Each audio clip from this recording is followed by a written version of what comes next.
अस्सलामुअलैकुम व्यूअर्स, आज हम पढ़ने जा रहे हैं periodic trends in physical properties.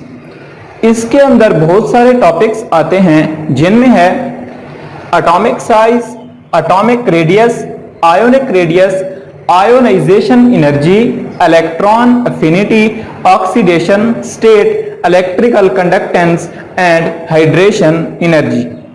Let's start. हम इनको बारी बारी पढ़ेंगे। फर्स्ट ऑफ ऑल हम पढ़ते हैं एटॉमिक साइज को। एटॉमिक साइज क्या होता है? The size of an individual atom is called atomic size. एक अकेले एटम का साइज क्या कहलाता है? Atomic size. अभी तक ऐसी कोई टेक्निक डिस्कवर नहीं हुई जो एटॉमिक साइज को मेजर कर सके। इसकी रीजन ये है कि एटम की कोई मखसूस बाउंड्री नहीं होती। मतलब हम ये नहीं कह सकते कि एटम फलां जगह से स्टार्ट हो रहा है और फलां जगह पे एंड हो रहा है। तो रिसेंटली साइंटिस्ट ने एक टेक्निक डिस्कवर की है जिसे बोलते हैं एटॉमिक रेडियस। अब एटॉमिक रेडियस में क्या होता है कि दो एटम्स आपस में कोवलेंटली बॉन्डेड हैं। दो एटम्स मतलब ये एक एटम का न्यूक्लियस है, ये क्या है? दूसरे एटम का न्यूक्लियस है। सपोज करते हैं ये दोनों कार्बन के एटम है, ये एक कार्बन है और ये दूसरा कार्बन है। ये आपस में जुड़े हुए हैं कोवलेंट बॉन्ड के जरिए। अब जब इसमें से क्या होती है, एक्सरेज पास कराई जाती हैं, तो हमने पढ़ा था एटम का जो न्यूक्लियस होता है वो डेंस पार्ट होता है। तो उसमें क्या होता है, एक स्पॉट बन जाता है। जब एक्सरे हम पास कराते हैं तो एक्सरे जो पेपर होता है उसके ऊपर क्या नजर आता है? एक स्पॉट नजर आएगा न्यूक्लियस का और दूसरे एटम के न्यूक्लियस का भी स्पॉट नजर आएगा। तो ये जो डिस्टेंस है हम इसको मेजर कर लेते हैं। तो ये क्या होता है हमारे पास? सपोज करते हैं इस टोटल का है 154 पाइकोमीटर। ये दो कार्बन के दरमियान कितना होता है? 154 पाइकोमीटर। अब हम इसको हाफ कर लेते हैं। अब इसको हम क्या कर लेते हैं? हाफ। तो 77 इधर और 77 इधर। तो ये क्या डेफिनेशन अब एटॉमिक रेडियस की क्या करते हैं? डेफिनेशन करते हैं इसको समझने के बाद। तो क्या डेफिनेशन होगी? Half of the distance. Half of the distance between nuclei of two covalently bonded atoms is called atomic radius। अब इसकी एग्जाम्पल हम दे सकते हैं कार्बन वाली, कि कार्बन एक एटम का साइज कितना हो सकता है? 77 पाइकोमीटर होता है। ठीक है। अब इसका हम देखते हैं पीरियोडिक ट्रेंड्स कि ये आया के ग्रुप में ये कैसे इंक्रीज होता है या डिक्रीज होता है, और पीरियड्स में देखते हैं आया कि ये डिक्रीज होता है या इंक्रीज होता है।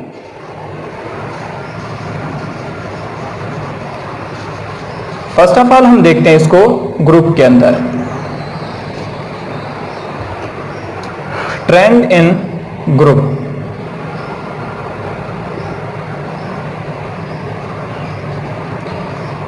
ग्रुप में समझने के लिए हम एक एग्जांपल लेते हैं फर्स्ट ग्रुप की, जो कि है हाली ने की रब से फरियाद। इसका एटॉमिक नंबर 1 है, इसका 3 है, इसका 11 है।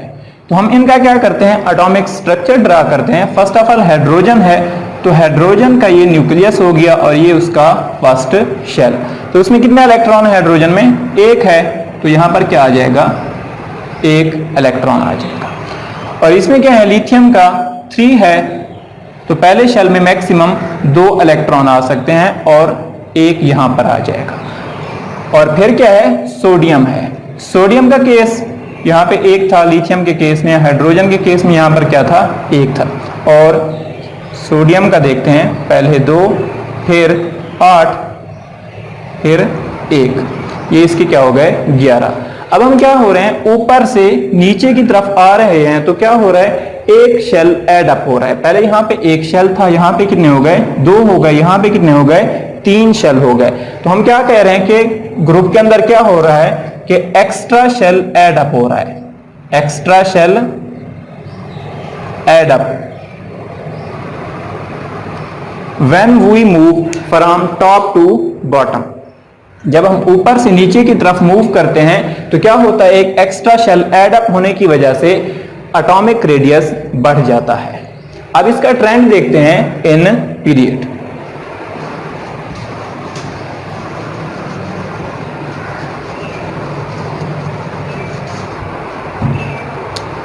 ट्रेंड इन पीरियड्स।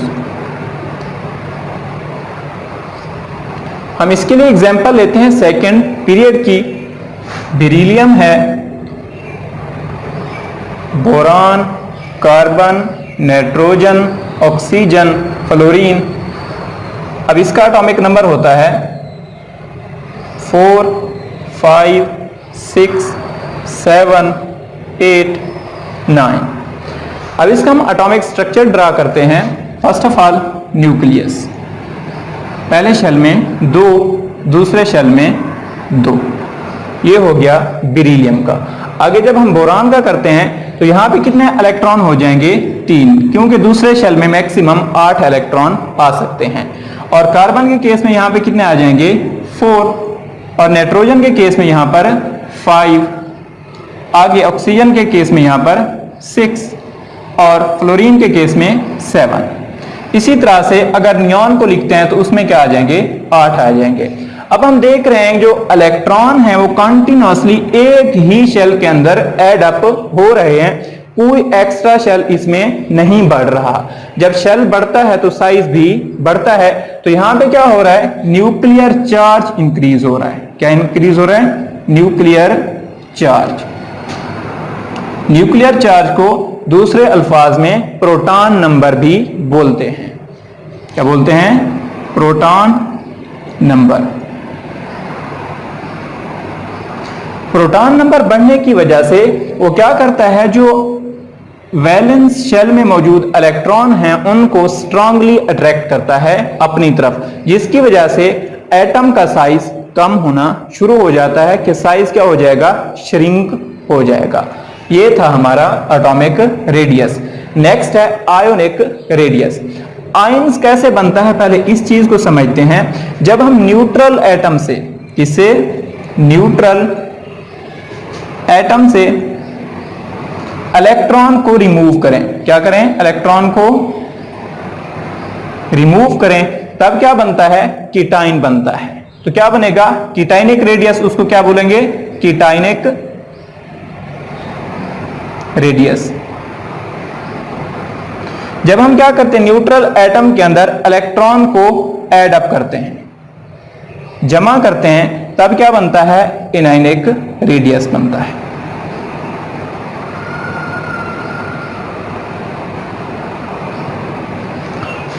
आयोनिक रेडियस, आयन की डेफिनेशन क्या होती है, the atom that have charge either positive और नेगेटिव। किसी भी न्यूट्रल एटम के ऊपर अगर कोई चार्ज हो तो उसको क्या बोलते हैं, आयन बोलते हैं। वो चार्ज पॉजिटिव भी हो सकता है, नेगेटिव भी हो सकता है। अगर पॉजिटिव चार्ज है तो वो होता है कीटाइन, और नेगेटिव है तो उसको बोलते हैं इनाइन। ये हमने पढ़ा था 9th क्लास के अंदर। अब हम इसका क्या देख लेते हैं, ट्रेंड देख लेते हैं इन ग्रुप।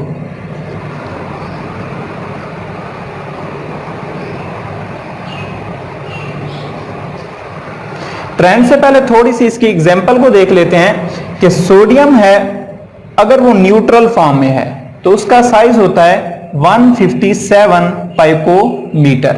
ये एग्जांपल हो गई किसकी, कीटाइनिक रेडियस की। अब इनाइनिक की बात करते हैं तो यहां पे फ्लोरीन है, अगर ये न्यूट्रल फॉर्म में है तो इसका होता है 72 पाइकोमीटर।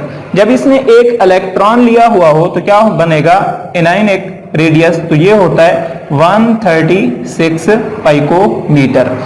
अब यहां पे देख लें इसका क्या होगा, जब ये कीटाइनिक फॉर्म में होगा सोडियम, Na प्लस, तो ये होता है 95 पाइकोमीटर। ये हो गई इसकी एग्जाम्पल।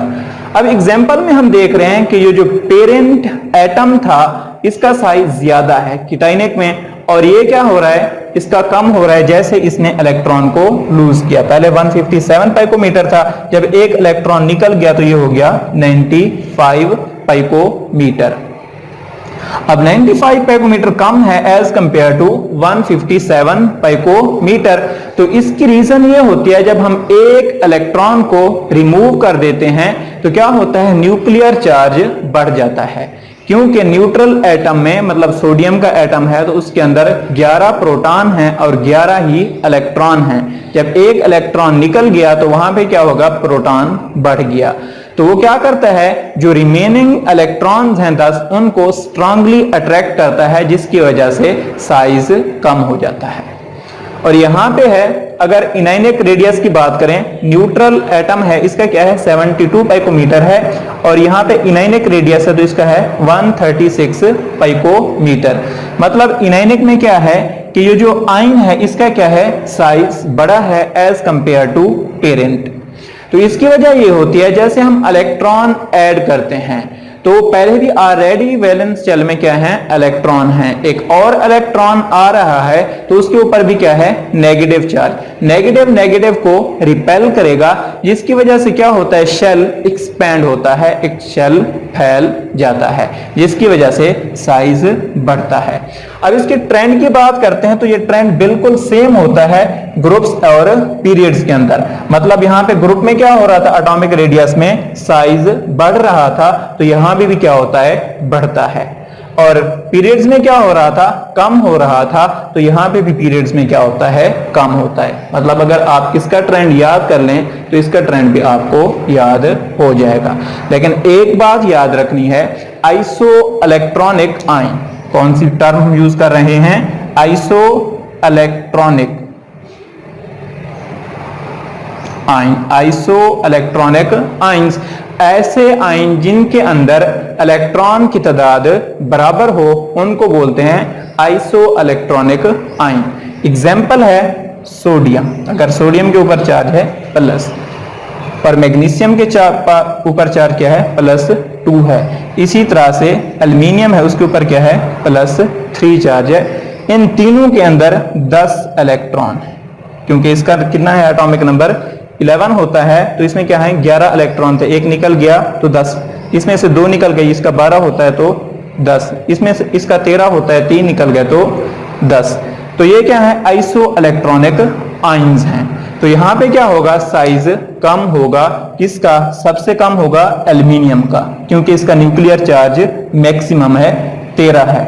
और इसका फिर मतलब सबसे कम किसका होगा, एल्युमिनियम +3 का। उसके बाद बारी किसकी आती है, मैग्नीशियम। उसके बाद कौन सा होगा, सोडियम। तो ये था हमारा atomic size, atomic radius and ionic radius. Next है आयोनाइजेशन एनर्जी। आयोनाइजेशन एनर्जी की जो डेफिनेशन हमने 9th क्लास में पढ़ी थी वही सेम रहेगी। क्या डेफिनेशन थी, the minimum amount of energy. लिख लेते हैं इधर, minimum amount of energy required to remove most loosely bound electron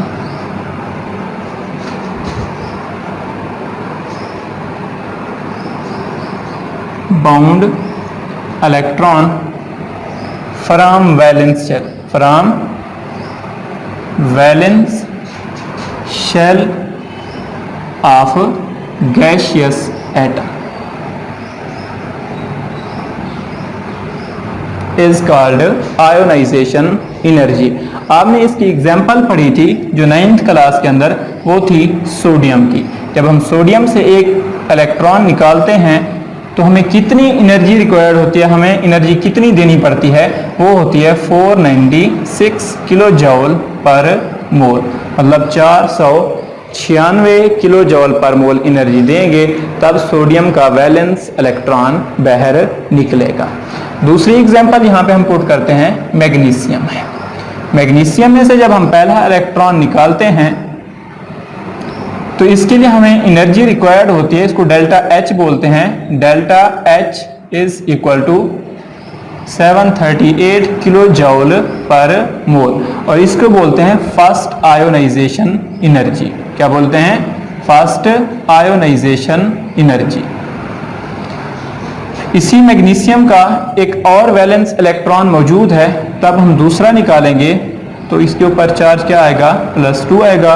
एक मजीद इलेक्ट्रॉन निकला तो डेल्टा एच है इसके लिए ये वाली, ये कहलाती है सेकेंड आयोनाइजेशन एनर्जी। ये क्या है? सेकेंड आयोनाइजेशन एनर्जी है मैग्नीशियम की। ये थी थोड़ी सी एग्जाम्पल यहाँ पर इसकी। अब इसका देख लेते हैं ट्रेंड। ट्रेंड पढ़ने से पहले हम एक जर्नल सा कॉन्सेप्ट देखते हैं कि आयोनाइजेशन एनर्जी डिपेंड किस चीज पे करती है। आयोनाइजेशन एनर्जी डिपेंड करती है first of all size of atom, size of atom पे डिपेंड करती है। दूसरा डिपेंड करती है nuclear charge, magnitude of nuclear charge. Third जिस पे ये डिपेंड करती है वो होता है शील्डिंग इफेक्ट।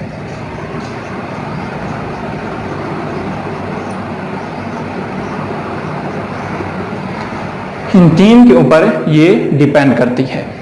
तो हम क्या देख लेते हैं पहले ट्रेंड इसका ग्रुप के अंदर, ट्रेंड इन ग्रुप। ग्रुप के अंदर हमने ये चीज पहले पढ़ी थी कि साइज क्या हो रहा है? एटॉमिक साइज बढ़ रहा है। जब एटॉमिक साइज बढ़ता है तो आयोनाइजेशन एनर्जी कम होती है, क्योंकि न्यूक्लियस से इलेक्ट्रॉन बहुत दूर चले जाते हैं, जिसकी वजह से उनको निकालना आसान हो जाता है, क्योंकि उनके ऊपर न्यूक्लियर फोर्स बहुत कम होती है। इसी तरह से क्या है? न्यूक्लियर चार्ज है। न्यूक्लियर चार्ज बढ़ रहा है तो लेकिन वहां पे क्या हो रहा है? ग्रुप के अंदर कंटिन्यूअसली शेल भी एड अप हो रहा है। तो यहाँ पे मोस्ट डोमिनेंट चीज है साइज ऑफ एटम। किसके अंदर? ग्रुप के अंदर जो चीज डोमिनेट करती है वो है साइज ऑफ एटम। अब बात कर लेते हैं ट्रेंड इन पीरियड्स। पीरियड में हमने पढ़ा था कि एटॉमिक साइज क्या होता है? कम होता है। एटॉमिक साइज कम होगा और दूसरी बात न्यूक्लियर चार्ज भी कंटिन्यूअसली बढ़ रहा था। ये हमने यहां पर एग्जांपल देखी थी।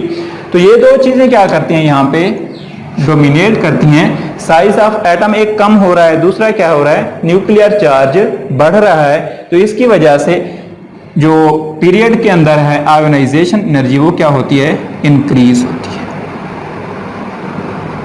पीरियड में आयोनाइजेशन एनर्जी इंक्रीज होगी और ग्रुप के अंदर क्या होती है? डिक्रीज होती है। ये था एक जर्नल सा कॉन्सेप्ट कि ट्रेंड इन ग्रुप की जब बात करेंगे जो कौन सी चीज डोमिनेट करती है? Size of atom and shielding effect, दो फैक्टर्स। और जब हम बात करते हैं ट्रेंड इन पीरियड्स तो दो चीजें काम करती हैं, साइज ऑफ एटम और न्यूक्लियर चार्ज, क्योंकि शील्डिंग इफेक्ट जो होता है पीरियड के अंदर वो कांस्टेंट रहता है। तो नेक्स्ट हमारा टॉपिक है इलेक्ट्रॉन अफिनिटी। इलेक्ट्रॉन अफिनिटी की जो डेफिनेशन है वो 9th वाली है, यहां पे थोड़ा सा चेंज है। The amount of energy, the amount of energy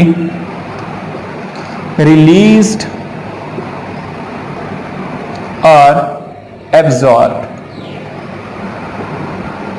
पहले आपने जस्ट पढ़ा था रिलीज, 9th क्लास में जस्ट क्या पढ़ा था आपने?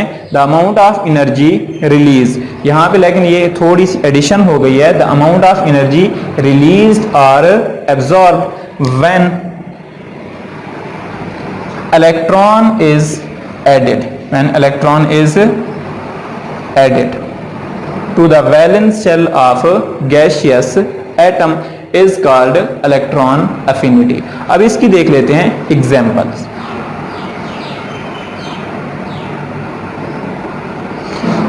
जब हम फ्लोरीन के अंदर एक इलेक्ट्रॉन को ऐड करते हैं तो क्या बनेगा, फ्लोराइड आयन बनेगा। तो इसके लिए जो एनर्जी रिलीज होती है वो है किलो जूल पर मोल। ये एग्जाम्पल हो गई रिलीज की। अब आगे पढ़ते हैं, रिलीज भी होगी तो एब्जॉर्ब भी नेक्स्ट स्टेप में होगी, वो है ऑक्सीजन का। जब हम ऑक्सीजन में एक इलेक्ट्रॉन ऐड करेंगे तो ये बनता है O नेगेटिव, और डेल्टा H की जो वैल्यू होती है वो है 141 141 किलो जूल पर मोल। जब हम दूसरा इलेक्ट्रॉन ऐड करेंगे, यहां पे क्या है, नेगेटिव है, यहां पे भी इलेक्ट्रॉन पे भी क्या है, नेगेटिव चार्ज है। तो ये नेगेटिव नेगेटिव आपस को रिपेल करेंगे। इस रिपल्जन की फोर्स पे ओवरकम करने के लिए हमें क्या होती है, एनर्जी देनी पड़ती है। तो तब ये जाकर बनता है O2 नेगेटिव, और यहाँ पे डेल्टा H की जो वैल्यू आती है वो 780 किलो जूल पर मोल। यहाँ पे साइन आएगा प्लस का, क्योंकि पहले साइन आ रहा था नेगेटिव, क्योंकि नेगेटिव का मतलब है एनर्जी रिलीज हो रही है, और प्लस का मतलब है एनर्जी ऐड करनी पड़ रही है। तो यहाँ पे ये कॉन्सेप्ट क्लियर हो गया होगा मेरे ख्याल में कि एनर्जी रिलीज और एब्जॉर्ब, ये थी इनकी एग्जाम्पल। अब देख लेते हैं इनका ट्रेंड।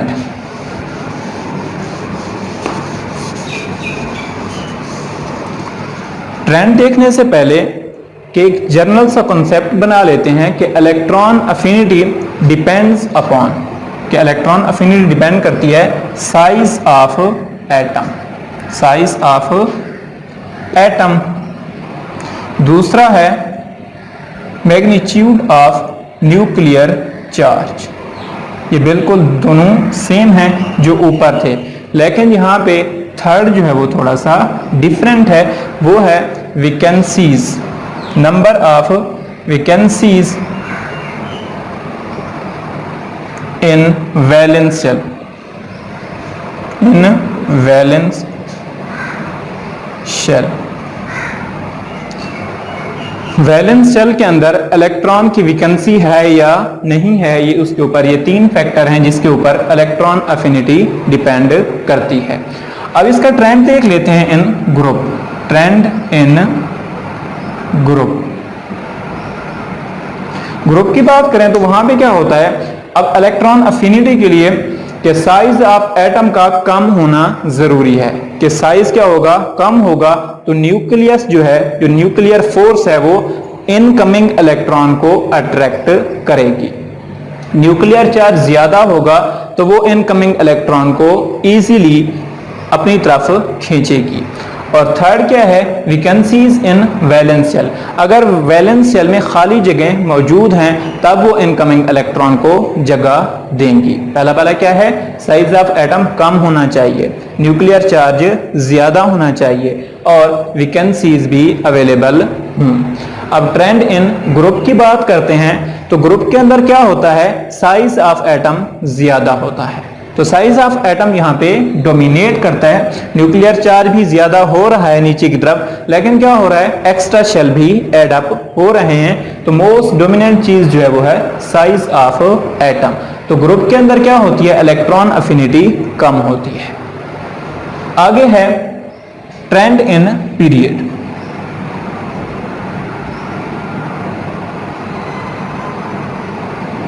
पीरियड्स में क्या होता है, साइज ऑफ एटम कम होता है, न्यूक्लियर चार्ज बढ़ता है। न्यूक्लियर चार्ज बढ़ने की वजह से ये दो फैक्टर्स हो गए। अब क्या हो गए हैं, दो फैक्टर्स हो गए। तो इसकी वजह से क्या होती है, हमारी इलेक्ट्रॉन अफिनिटी बढ़ती है। पीरियड्स में क्या होगी, बढ़ेगी, और ग्रुप में ये क्या होती है, कम होती है। तो उम्मीद करता हूं आज का टॉपिक आपको समझ आ गया होगा।